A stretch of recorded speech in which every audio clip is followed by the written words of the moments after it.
장 29절 말씀 같이 보겠습니다. 한 절이라서 우리 한 목소리로 읽겠습니다. 시작. 무릇 더러운 말은 너희 입 밖에도 내지 말고 오직 덕을 세우는데 소용되는 대로 선한 말을 하여 듣는 자들에게 은혜를 끼치게 하라. 아멘. 할렐루야. 오늘 우리 권사님들 헌신 예배를 드렸는데 말씀 전하기 전에 우리 권사님들을 먼저 좀 격려하고 축복하고 싶습니다. 여러분들이 아실는지 모르겠지만 사실 제일 앞장서서 구전 일도 많이 하시고 또 모여서 매주 교회를 위해서 저를 위해서 기도하시고 여러모로 수고를 많이 하고 계십니다. 여러분 보실 때 부족해 보이는 부분도 있으시겠지만 그러나 제가 볼 때 그래도 가장 많이 수고하시는 분들이 아닌가 그런 생각이 듭니다. 그래서 그 모든 수고 가운데 하나님께서 갚으시고 은혜 베풀어 주실 것을 믿습니다. 우리 수고하신 권사님들에서 격려의 박수 한번 보내겠습니다. 이 시간은 당신의 말은 사람을 살립니까? 이 제목으로 이제 말씀을 나누겠는데 우리가 살아가는 삶의 이런 모습들을 보면 참 말이 많은 힘과 영향력을 가지고 있다라는 생각이 듭니다. 말 잘하는 사람은 대우받고 말 잘하는 사람은 출세하고 말 잘하는 사람은 여러 가지 많은 기회를 얻을 가능성이 많습니다. 그래서 사람들은 참 이 말을 잘하려고 많이들 노력하고 애를 씁니다. 그런데 이 말이 가지고 있는 양면성이 있죠. 말을 잘하는 것도 중요하지만 그 말을 또 잘 못하게 되면 잘하지만 그 가운데 실수를 한다든지 그런 상황들이 되면 그 말로 인하여 또 입게 되는 피해도 만만치 않은 것이죠. 그래서 말은 회귀 본능이 있다, 귀소 본능이 있다 그런 이야기를 합니다. 나간 말이 결코 그냥 사라지는 것이 아니라 그 말한 사람에게 돌아오게 되어 있다는 것이죠. 그래서 이 말이 사람의 입에서 태어났는데 돌고 돌고 돌아서 결국 그 사람에게로 돌아가는 연어가 마치 고향으로 회귀하는 것과 같은 그러한 모습들이 나타날 수가 있다는 사실입니다. 그러기에 말은 조심할 필요가 있다 그런 생각이 드는 것이죠. 특별히 교회 안에서도 그렇습니다. 우리가 참 귀한 일들과 귀한 섬김들을 잘 감당하면서도 이 말의 지혜가 없어서 덕을 세우지 못하는 그런 일들이 종종 있는 것을 보게 되는데 우리의 연약함이죠. 우리 모두가 다 그런 부족함들이 있습니다.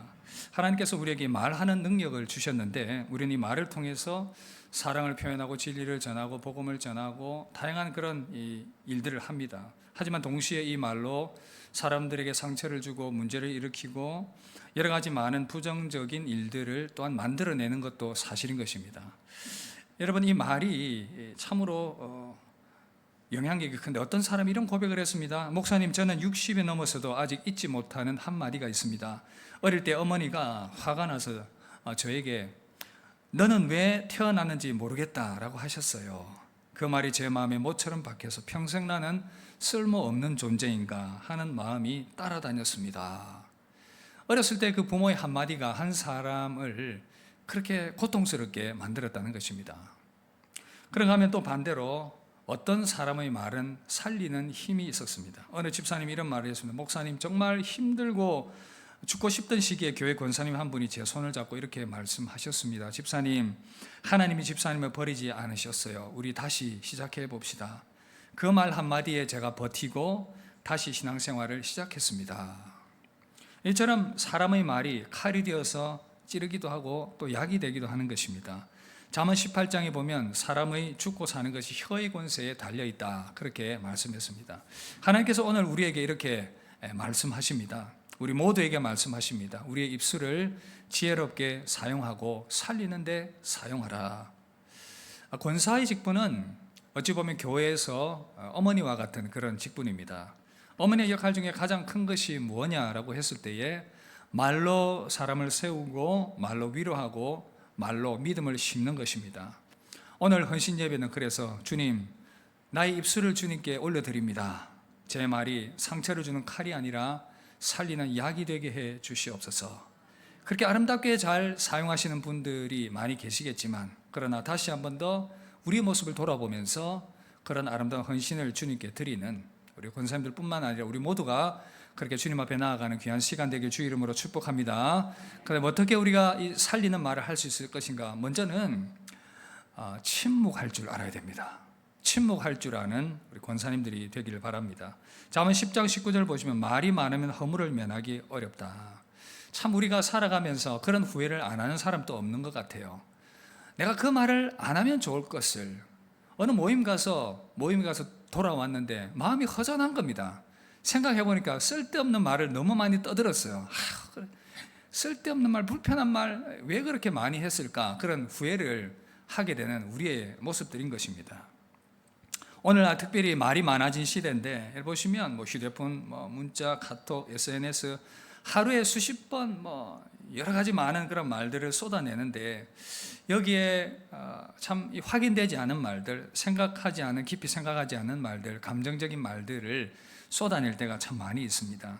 성경은 그래서 말씀합니다. 잠언 17장 27절 보시면 말을 아끼는 자는 지식을 아는 자다. 17장 28절도 미련한 자라도 잠잠하면 지혜로운 자로 여겨지고, 지혜는 말 많은 데 있지 않고 침묵하는 데 있다는 것, 이것을 깊이 한번 생각해 보시길 바랍니다. 그래서 많은 말을 하는 것보다 많이 듣는 여러분들이 될 수 있기를 바랍니다. 한 이야기인데 버스 정류장에서 40대쯤 되어 보이는 아버지가 아들과 대화를 이어가고 있습니다. 아이가 굉장히 호기심이 많은 눈빛으로 질문을 합니다. 아빠, 학교에서 배운 단어가 있는데 존중이라는 말이 뭐야? 또 진심이라는 그 말의 의미가 뭐야? 이렇게 꼬마아이가 아들이 물으니까 아빠가 잠시 생각을 합니다. 이 아들에게 어떻게 지혜롭게 알아듣기 쉽게 잘 말해줄 수 있을까? 뜸을 들이다가 고개를 아버지가 들면서 아이에게 고개를 돌리면서 그렇게 이야기를 합니다. 그러니까 존중은 상대방을 향해서 귀를 열어놓는 거야. 그리고 진심은 말이지 핑계를 대지 않는 거란다. 그렇게 얘기를 했다고 합니다. 여러분, 이청득심이란 말이 있어요. 이청득심. 귀를 기울이면 사람의 마음을 얻는다. 독일 철학자였던 이 게오르그 헤겔이 이런 얘기를 했습니다. 마음의 문을 여는 손잡이는 바깥쪽이 아닌 안쪽에 있다. 마음의 문을 여는 손잡이가 바깥에서 여는 것이 아니라 안쪽에 있다. 무슨 말이죠? 내가 먼저 귀를 열어주어야 상대방이 들어올 수 있습니다. 경청을 말하는 것입니다. 우리가 수많은 문제와 사람들과의 관계 가운데서 결국은 말로든 행동으로든 서로 주고받게 되어 있는데 그 가운데서 가장 잘 문제를 해결할 수 있는 방법은 경청이다. 듣는 것이다. 그렇게 말합니다. 교회 안에서도 마찬가지입니다. 우리가 이 경청의 자세를 잘 가져야 됩니다. 우리도 여러 가지 상황에 노출되어서 지내고 있는데 듣는 자세가 참 중요합니다. 근데 어떤 사람은 어떤 권면을 해도 잘 들으려고 하질 않아요. 어떤 모순이 있냐 하면 자신의 말은 상대방이 들어주기를 바라는데 정작 자신은 상대방의 말을 들으려고 하지 않는다는 것이죠. 그래서 충분히 들어주었고 거기에 맞는 권면을 해도 귀를 열지 않는 그러한 모순인 것입니다. 그래서 우리 모두는 이러한 부분에서 주의를 기울이면서 야고보서 1장 19절 이렇게 말합니다. 듣기는 속히 하고 말하기는 더디하며 성내기도 더디하라.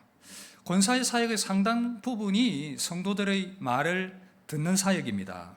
눈물 섞인 이야기 들어주고 상처의 이야기를 들어주고 분노와 억울함과 힘겨운 이야기를 먼저 들어주는 사람이 되어야 합니다. 누군가를 향해서 어떤 말들을 하고 그럴 때에도 항상 그 말을 귀 기울여 들으려고 마음문을 여는, 교회 안에서도 그렇고 가정에서도 그렇고 항상 가족들의 말을 들으려고 하는 그러한 지혜가 우리 가운데 필요하겠습니다. 그렇기 때문에 우리는 말을 줄이는 훈련을 일단 해야 됩니다. 덕스럽지 않은 말은 줄여야 됩니다.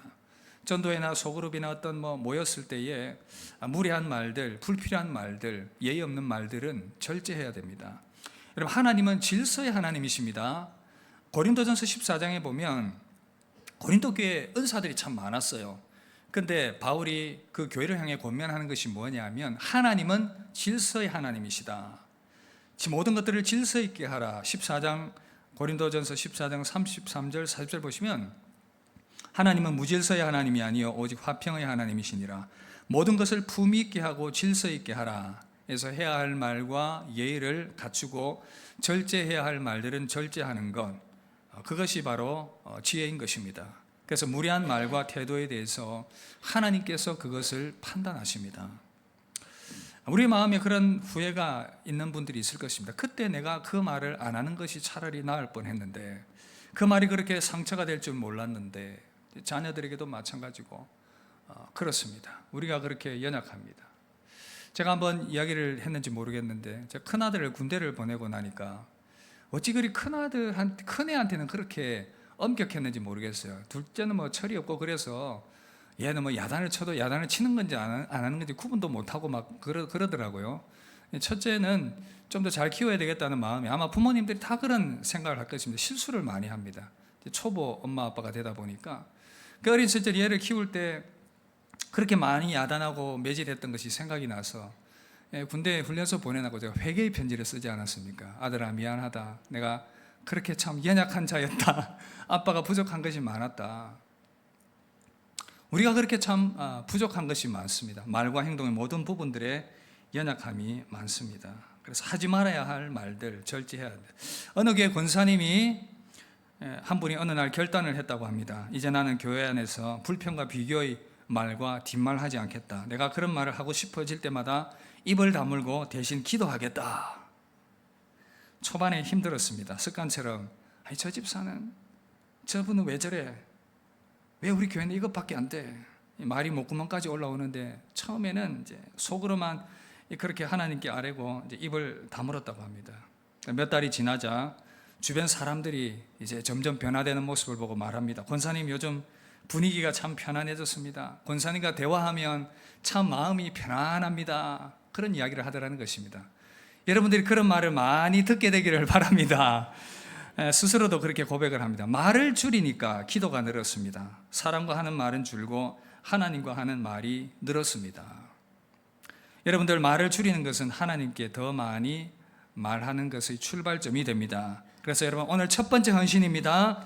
주님, 제가 권사로서 말을 줄이는 지혜를 주소서. 기도가 적은 권사가 아니라 말은 적지만 기도가 많은 권사가 되게 해 주시옵소서. 그런 결단하는 은혜가 있기를 바랍니다. 그런가 하면 두 번째, 분별 있는 말을 할 줄 아는 권사님들이 되셔야 합니다. 분별 있는 말을 할 줄 아는 권사. 잠언 25장 11절 이렇게 말씀합니다. 경우에 합당한 말은 아로새긴 은쟁반의 금사관이라.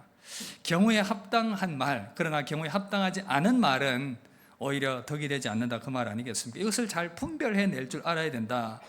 그래서 덕이 되지 않는 말은 분별해내야 된다. 특별히 덕이 되지 않는 이간질하는 말들을 분별해야 됩니다. 여러분, 기업이나 직장에서 사람들과의 관계 가운데에서 세상에 보면 이간질하는 사람들이 있어요. 상대방을 끌어내리고 자신을 높이려고 하는 가운데에서 이 사람과 저 사람을 자꾸 이간질시키는, 여러분, 교회 안에서, 신앙 공동체 안에서 이런 일들이 일어나면 안 되는데 무의식 중에 이런 일들 일어날 수가 있지요. 사탄이 정말 좋아하는 일입니다. 이런 분별 없는 말들, 이간질하는 말들을 잘 분별해내야 하는데, 한 이야기가 있어요. 큰 고목이 있었습니다. 큰 나무 고목이 하나 있었는데, 이 나무에는 매가 깃들여 살고 있었고, 나무 위에 이 가지에는, 그리고 밑둥치에는 멧돼지 가족이 살고 있었다고 합니다. 이전에는 이 매와 멧돼지가 참 사이가 좋았습니다. 관계가 너무 좋았는데, 그런데 이 사이 좋은 것을 여우가 보고 질투를 했습니다. 그리고 이 둘 사이를 쫓아다니면서 이간질을 합니다. 이렇게 말합니다. 먼저 매에게 찾아가서 이렇게, 야, 너 멧돼지 조심해라. 네가 없을 때 나무 둥치를 흔들어서 너의 둥지를 다 허물어 버릴 거야. 그리고 또 멧돼지에게 여우가 말합니다. 야, 너 매 조심해야 된다. 네가 없을 때 네 새끼들 다 잡아먹을 거야. 이 말을 들은 이 매와 멧돼지는 서로 의심을 했습니다. 그리고 자기 둥지의 새끼를 지키기 위해서 아무 데도 갈 수 없었습니다. 그래서 이 둘이 굶어 죽었다고 합니다. 여러분, 사탄이 이 여우와 같이 간사하지요. 사람들 사이를 이간질시킵니다. 성도와 성도 사이를 이간질시킵니다. 야, 목사님이, 야, 장로님이, 야, 야, 어느 권사가 이렇게 말했다고 한다. 뭔가 의도가 있지 않는 것 같냐? 모 집사 열심히 뭔가 섬기는데 뭐 다른 꿍꿍이 있는 것 아니야? 저 집사 권사 너무 설치는 거 아니야? 이러면서 성도 간에 이간질합니다. 교육자와 교육자 사이에, 목사와 장로 사이를 이간질하려는 그러한 시도들을 펼칠 수가 있습니다. 이제 이렇게 되면 교회가 큰 갈등에 빠지게 되는 것이죠. 사탄의 이 전략을 모른 채 거기에 함께 편성하게 되면 신앙 공동체가 어려움을 당하는 것입니다.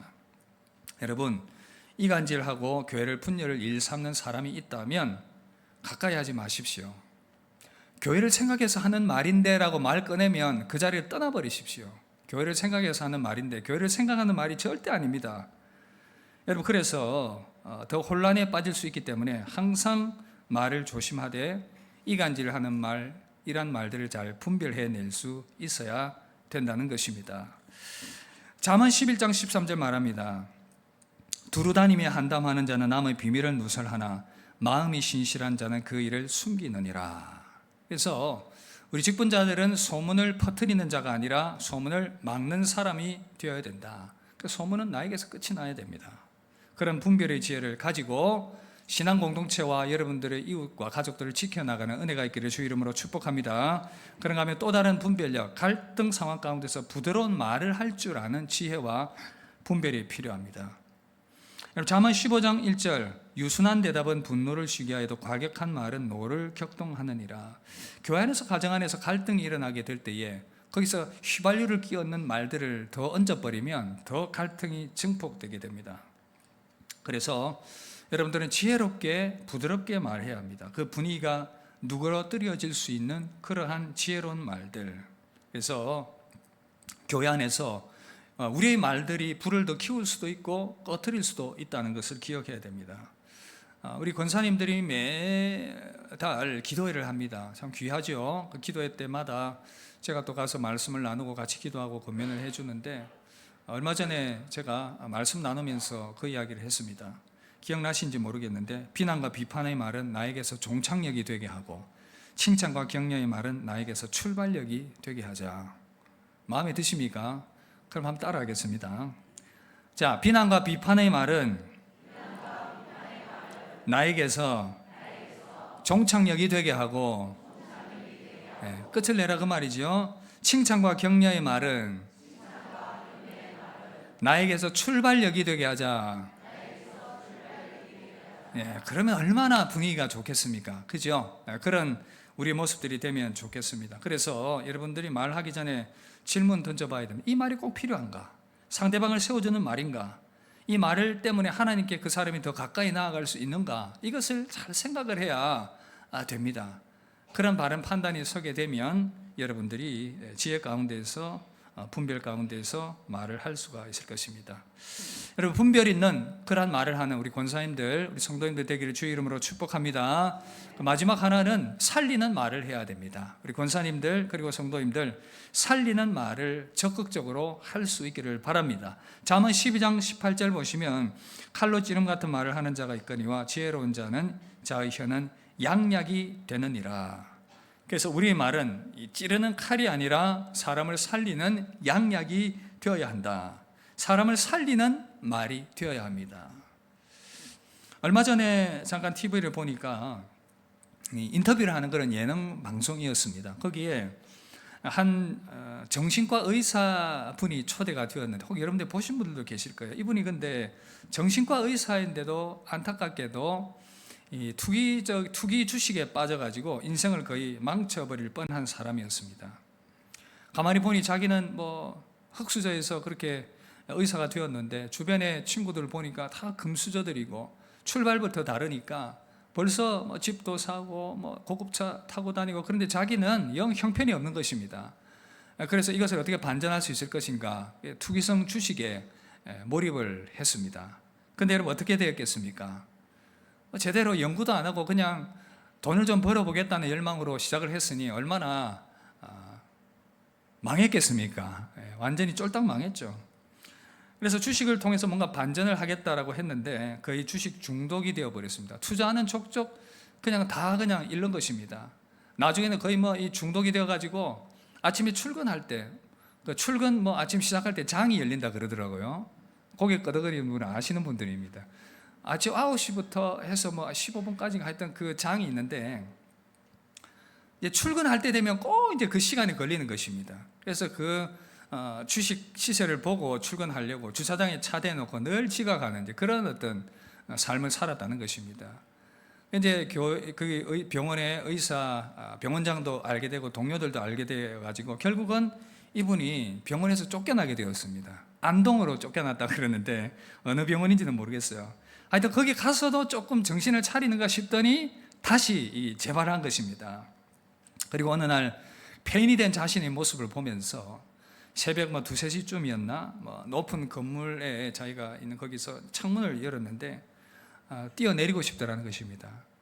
그래도 내가 마지막으로 죽기 전에 어디 전화라도 해봐야 되겠다. 전화번호를 뒤적거렸는데 랜덤으로 그냥 무작위로 전화를 했다고 합니다. 그분이 얘기하면 이제 대구에 있는 어느 분한테 연락이 되었대요. 대구에 참 사람이 좋은 사람들이 많아요, 그죠?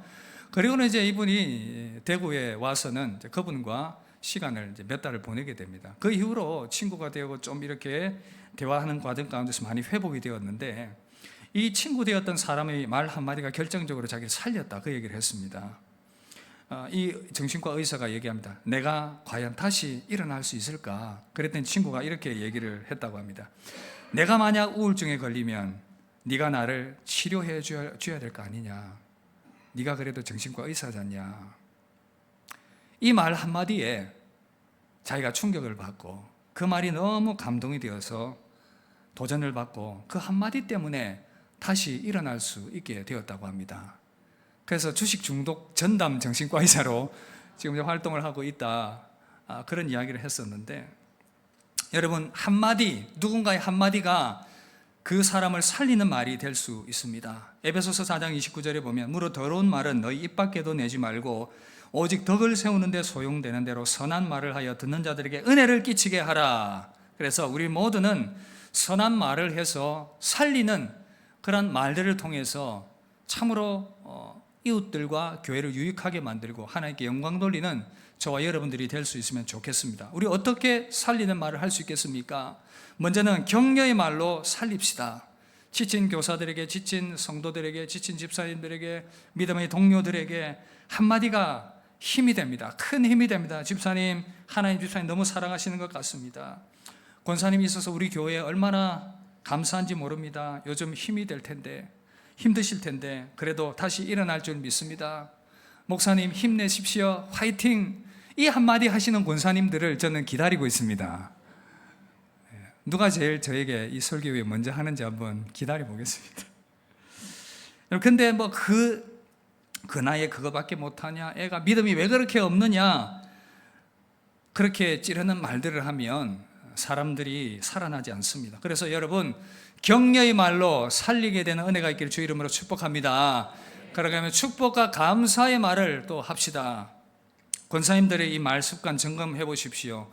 가정에서, 교회 안에서 나는 축복의 말을 하는가? 자녀들에게 공부 그거밖에 못하냐? 너는 왜 그렇게밖에 살지 못하냐? 그게 아니라 하나님 선물이다. 하나님께서 너를 향한 뜻과 계획이 있으시다. 성도들을 향해서도 하나님께서 성도님을 향해서 아름다운 계획을 가지고 계실 것입니다. 믿음이 연약한 자들, 실수 많은 자들에게도 그래도 하나님께서 당신을 붙드실 것입니다. 그런 축복의 습관들이 여러분들의 입술 가운데 가득하기를 바랍니다. 그런가 하면 또 하나, 기도의 입술로 여러분 영혼들을 살릴 수 있기를 바랍니다. 기도하는 입술, 권사는 기도의 사람이고 믿음의 사람입니다. 기도의 사람은 자연스럽게 기도의 말과 기도의 언어와 기도의 격려가 나오게 되어 있습니다. 어렵고 힘든 자들을 향해서 기도하겠습니다. 잠깐 기도할까요? 같이 기도해주고 같이 격려해 줄 수 있는, 주님이 당신과 함께 하십니다. 고난 가운데 주님 당신을 붙들고 계십니다. 그런 격려의 말과 함께 기도해 줄 아는 그런 우리의 모습들이 되어야 되겠습니다. 그래서 우리는 이런 기도가 필요합니다. 주님, 제 입술을 통해서 격려와 위로가 흘러가게 해 주시옵소서. 축복과 감사가 흘러나가게 해 주옵소서. 기도의 언어가 흘러나가게 해 주시옵소서. 그리하여 가정과 교회를 살리는 여러분들 그리고 권사님들 되시기를 주 이름으로 축복합니다. 말씀 마무리하겠습니다. 여러분, 우리는 얼마나 살리는 말들을 했습니까? 하나님 앞에서 우리 지난 날들을 한번 돌아봅시다.